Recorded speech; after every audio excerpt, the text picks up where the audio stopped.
This is Jim Williams with the Hurricane City Tropical Update for September 14th, 8 p.m. We're going to start out this update with the water vapor loop of the Atlantic Basin. We have three systems we're keeping an eye on.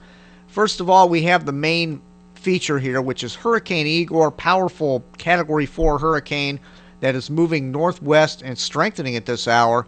And the indications are from the models that this is going to come very close, if not over Bermuda. Many models are taking it either just east or just west of the island, and some of it right over it, which GFS is almost taking it directly over the island of Bermuda.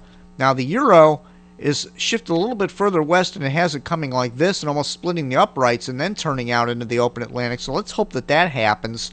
If it could pass about 100 miles to the west of Bermuda, they wouldn't get really bad weather out of this. It would have to pass within 100 miles for them to really get socked pretty good by Hurricane Igor. And the latest H-WRF is a little bit east of Bermuda, but pretty much the models are keying in on Bermuda. And the official forecast from the National Hurricane Center has this heading generally right towards Bermuda, but a word of caution about 5-day forecast. They can be off by hundreds of miles. If I was living on the island of Bermuda, I'd be paying very close attention to this, and then when the 3-day forecast comes out from the National Hurricane Center, and it still shows it passing directly over Bermuda, that's when I'd be battening down the hatches and preparing for hurricane conditions, which should happen on Sunday. I'll show you some close-up graphics from the HurTrack program in just a minute. Here is Julia out in the East Atlantic. Hurricane Julia should parallel the movement of Igor, but stay way out in the East Atlantic and go into the North Atlantic, not affect anybody. And we have new Tropical Storm Karl in the Western Caribbean Sea. That's Karl with a K, and this is heading towards the Yucatan. It'll move into the Bay of Campeche. It could become a hurricane down here before affecting Mexico. So there's really been two areas that have been affected a lot this year, and that's the Mexican mainland, with Hurricane Alex and Tropical Storm Hermine, and now this one heading in that direction. And Bermuda's been affected by Colin and Fiona, both weak systems, but Earl earlier in the year threatened them, was a significant threat. So all people in Bermuda have had a lot to pay attention to this year, as there's been a lot of recurvatures, and we have yet another one heading in this general direction, so they need to pay very close attention. But the saving grace for the United States has been the ever-present East Coast trough that's in the northwest Atlantic Basin, and the jet stream is pretty much lined like this and sending these west-east winds across here with little areas of low pressure, troughs of low pressure that cause a southwest flow and protects the United States from hurricanes, but it also causes the hurricanes to turn up north towards Bermuda and out into the open Atlantic. And right now that trough is pretty pronounced. And there's also wind shear up in here. I'll get to the details on that in just a minute, but I'm beginning to think that this is going to really take a beating from wind shear once it gets up around 30 degrees north. All right, here's the close-up of Hurricane Igor using the HurTrack program, and we're going out to Sunday morning here. This is 10 a.m. on Sunday morning, 102 knot winds, 30 nautical miles to the west of the island of Bermuda. And inside the red circle here are sustained major hurricane force winds, and the island would just take a beating on the right front quad of a hurricane moving north. Here's the island of Bermuda right there. So if this would be the worst case scenario for the island of Bermuda. The only thing we could hope for if this track does pan out would be that this system weakens quite a bit. There are a few models that, in fact, the best performing model, I'll show you that in just a minute, on intensity has this down near Category 1 status at passage near Bermuda. So let's hope that this weakens a lot due to the wind shear. Alright, let's take a look at the best performing model on Hurricane Igor so far, and that is the AVNO model. Same as the GFS. It's been off by about 138 nautical miles over a 5-day period, and the AVNO takes this about 60 miles to the west of Bermuda. So if this path pans out, they would still get the worst conditions in Bermuda, but it would be a little bit less than if it passed directly over the island. They wouldn't get the eye or anything, but they would be in the right front quad of this hurricane. So let's hope that maybe if this is the worst case scenario, so be it, but at least it's far enough away we're not getting the core for a long period of time. And also this should be turning a little, accelerating in speed a little bit as it turns to the northeast at that time. And again, I want to mention the Euro model does take this a little bit further over here like this before making the turn. So let's hope the Euro pans out. That's a very good model. And but the AVN is the best so far, 138 nautical miles. Now, most of them, if you take all the models combined from tropicalatlantic.com, the average intensity, the average model miles off is 260 miles at 5 days. So the models have not done real well with this.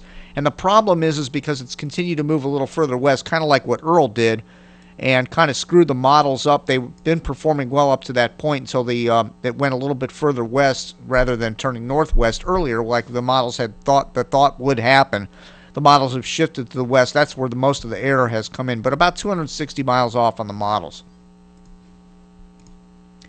All right, all the storms in history that were in this same exact position as Igor is in at this exact same time of the year, September 13th through the 15th, only one, Hurricane Gladys in 1964, and this system pretty much avoided everybody and moved north without affecting Bermuda or the United States. We got to hope that that model pans out. It's still a possibility, but not a lot of history here for this time of the year in this exact location in the Atlantic Basin.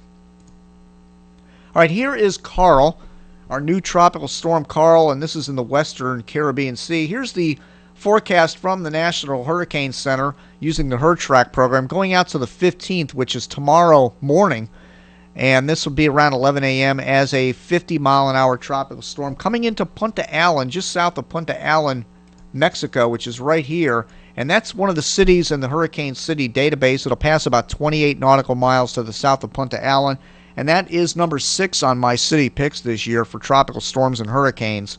Bermuda is not on the list, however, but Punta Allen is, so we'll be able to scratch off another named city that was affected by a named storm during this hurricane season. Not too many of them have been affected, though. All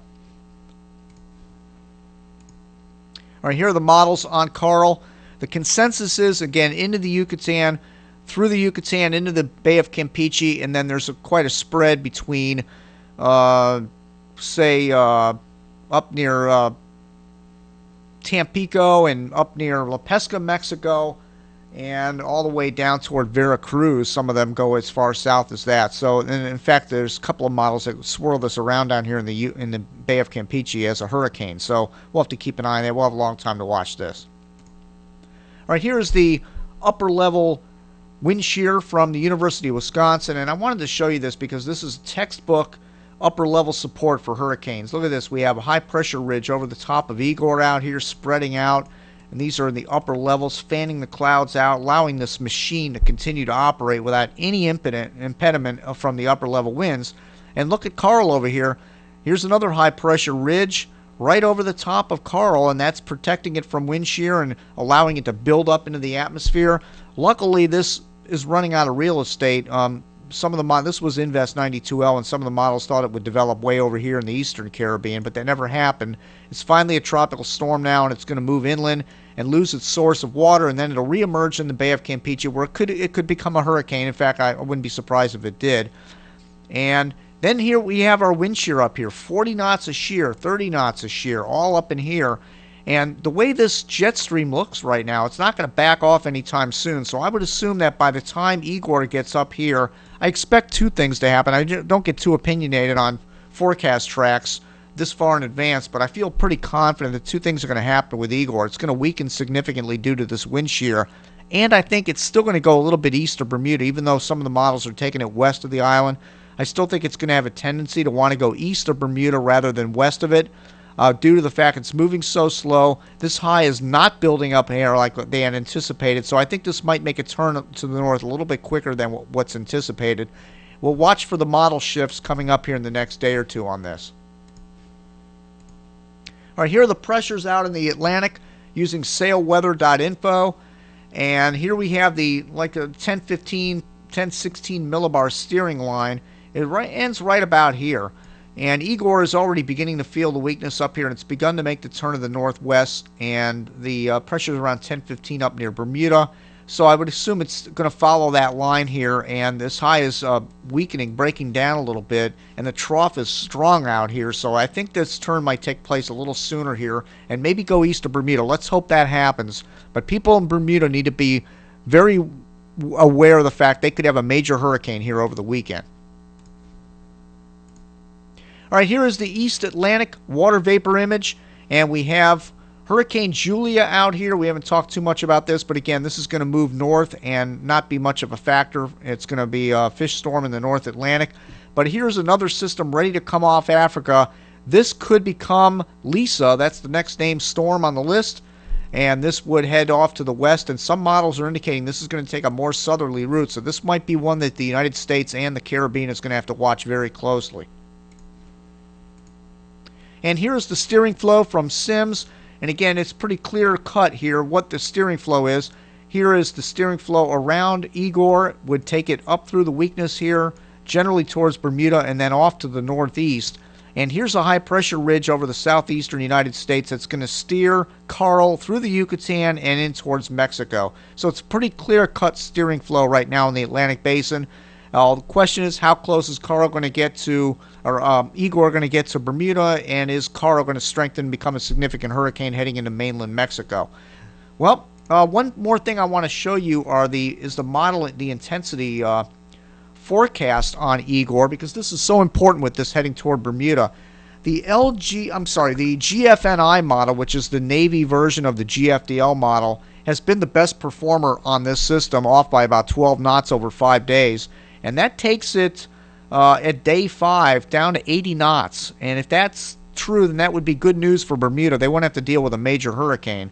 In fact, even at 4 days out, it has it at 90 knots, which is 105 miles an hour. It's still Category 2, but still not the major hurricane force wind. So let's hope that the GFNI model pans out. It's been the best performer on intensity so far. All right, that's it for now. I'll be back with another update in a day or two on the situation. Folks in Bermuda, be prepared now to take action for major conditions over the weekend. That's it for now. Thank you again for visiting Hurricane City.